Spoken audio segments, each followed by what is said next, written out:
Assalamualaikum semuanya. Maharsuya Yusi Widikdia alias Yusi lahir di Surabaya 24 Agustus 1989. Ia menamatkan pendidikan SMA-nya di Surabaya dan karena suatu alasan, orang tua Yusi harus pindah ke kota Bondowoso, Jawa Timur. Karena Bondowoso juga adalah kota asal dari orang tua Yusi. Di Bondowoso, Yusi tinggal di Kecamatan Wonosari. Setelah pindah ke Bondowoso, Yusi sempat berpindah-pindah pekerjaan, mulai dari karyawan toko, tukang bersih-bersih, dan pekerja bangunan. Ia adalah pekerja yang tekun dan dikenal sebagai sosok yang baik. Di Bondowoso, Yusi dijodohkan oleh orang tua dan kerabatnya di sana dan dia pun menikah. Dalam pernikahannya itu, ia dikaruniai seorang anak perempuan. Tapi sayangnya, istri dari Yusi harus meninggal saat melahirkan anak pertamanya. Beberapa tahun kemudian, Yusi berkenalan dengan seorang wanita bernama Indira. Berawal dari perkenalannya di Facebook, bertukar nomor handphone, sampai akhirnya beberapa bulan kemudian mereka pun menikah. Dalam pernikahan itu, hubungan mereka harmonis hingga dikaruniai 2 anak. Jadi total anak ada 3, 1 dari hasil pernikahannya dengan istri pertama yang sudah SMP, dan 2 dari hasil pernikahannya dengan Indira. 1 berumur 5 tahun dan 1-nya masih digendong. Karena tidak ingin membebani orang tua lagi, Yusi membawa istri dan 3 anaknya untuk mengontrak rumah di daerah Kademangan, Bondowoso. Dengan hidup mengontrak dan memiliki 3 anak, sepertinya bekerja serabutan sudah tidak mampu untuk menghidupi keluarganya lagi. Maka Yusi mencoba pekerjaan lain dengan bermodalkan kendaraan motor pribadi. Ia melamar sebagai driver ojek online. Setelah diterima, rutinitas Yusi berubah. Ia kerap berangkat pagi buta dan pulang pada malam hari. Itu semua ia lakukan karena ia tidak ingin keluarganya kekurangan uang untuk biaya hidup. Jadi, walaupun lebih banyak menghabiskan waktunya di luar rumah, itu semua dilakukan agar keluarganya tidak kesusahan.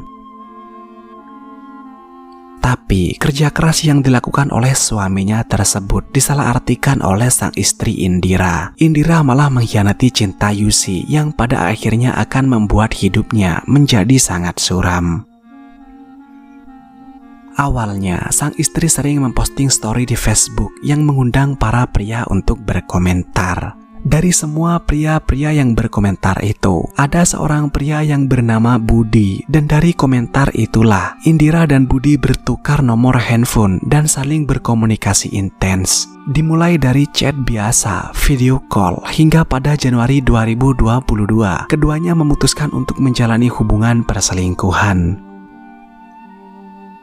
Saat menjalani hubungan gelapnya itu, keduanya sepakat untuk melakukan hubungan intim. Tapi karena Budi tidak memiliki cukup uang, rencana mereka untuk melakukan hubungan badan sulit terjadi. Diketahui bahwa Budi bekerja serabutan. Ia adalah pria berusia 31 tahun yang masih hidup bergantung pada orang tuanya. Singkat cerita, karena sudah sama-sama kebelet, maka Indira mengajak Budi untuk melakukan hubungan badan di rumah kontrakannya saja ketika suaminya pergi bekerja. Budi sempat menolak ajakan itu karena di rumah Indira ada 3 orang anaknya. Tapi Indira dengan kekehnya mengatakan bahwa anak-anaknya tidak akan mengadukannya pada Yusi, asalkan Budi mau mengaku sebagai tamu. Karena Budi juga sudah kebelet, maka ia pun menyetujuinya. Saat Yusi bekerja pada pagi hari sekitar jam 12 siang, Budi akan datang ke kontrakan Budi. Setiap kali Budi datang, ia selalu memarkirkan motornya di depan supermarket. Lalu ia berjalan kaki menuju kontrakan Indira. Saat sampai di sana, biasanya 2 anak Indira ada di rumah karena masih kecil. Sedangkan anak pertama yang sudah duduk di bangku SMP sedang di sekolah. Walaupun juga terkadang anak Indira yang pertama ada di rumah. Tapi anak-anak Indira tidak ada yang curiga karena mereka masih belum cukup mengerti dengan yang namanya perselingkuhan. Apalagi ketika Budi datang ke sana, Indira selalu mengatakan bahwa ia adalah penjual buah. Hal itu lantaran setiap Budi datang ke kontrakan Indira, ia selalu membawa buah salak. Bahkan anak pertama dan kedua Indira memanggil Budi dengan nama Salak. Hubungan enak antara Indira dan Budi berlangsung selama setahun. Dan dalam perselingkuhan itu, tetangga Indira tidak ada yang curiga. Terlebih suaminya Yusi. Di dalam pikiran Yusi hanyalah bekerja segiat mungkin agar dapat memenuhi kebutuhan keluarganya. Ia ingin anak-anaknya bisa sekolah dengan baik agar mereka tidak perlu hidup susah seperti Yusi. Mungkin saja karena kesibukan Yusi yang bekerja dari pagi sampai malamlah yang membuat Indira berselingkuh. Mungkin karena momen bersama suami yang kurang membuat ia mencari kehangatan dari pria lain. Kembali ke cerita, pertanggal 30 November 2022, setelah sarapan pagi, Yusi bersiap untuk bekerja. Saat dalam rutinitasnya sebagai ojek online, Yusi bertemu dengan temannya yang bernama Doni. Di dalam pertemuan itu, Yusi mengatakan bahwa ia ingin bekerja lebih giat lagi karena ia ingin membelikan sepeda listrik untuk anak pertamanya. Sayangnya hari itu orderan sangat sepi, bahkan langganannya pun tidak memesan jasa antar kepadanya. Karena itulah Yusi memutuskan untuk pulang ke rumah lebih awal. Lebih-lebih ia memang sudah sering terlalu sibuk. Ia berpikir untuk menghabiskan hari itu bersama keluarganya di rumah saja. Pada pukul 14.20 Yusi tiba di rumah kontrakannya. Saat itu, Yusi melihat ada keanehan di mana terdapat sepasang sandal yang tidak pernah ada sebelumnya.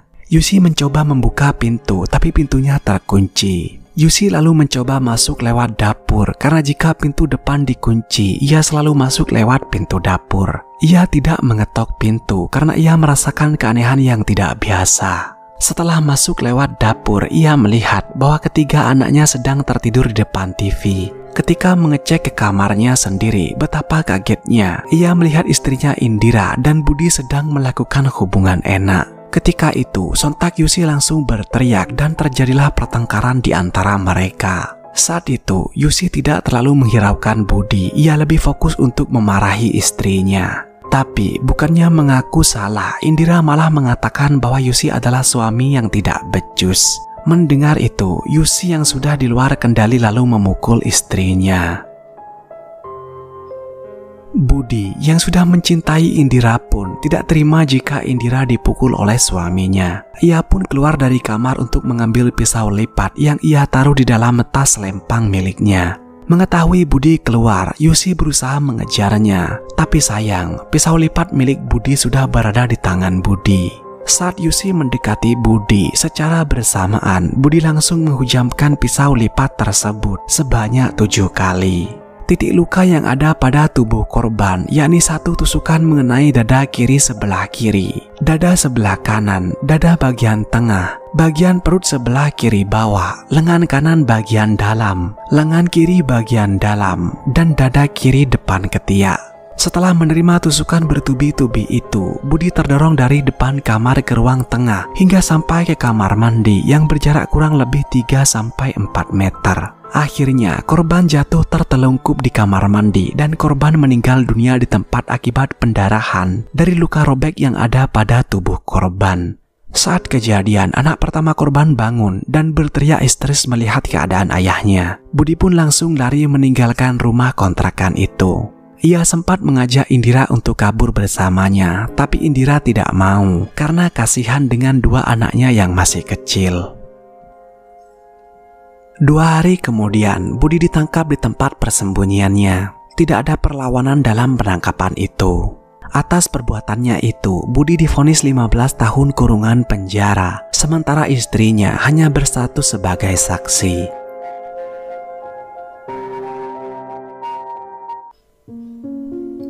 Semoga kita dapat mengambil hikmah dari kasus ini, bahwa kesetiaan itu memang mahal harganya dan hanya dimiliki oleh orang-orang yang terhormat. Tetaplah aman dan saya akan menemui kalian pada kesempatan berikutnya. Terima kasih sudah menonton.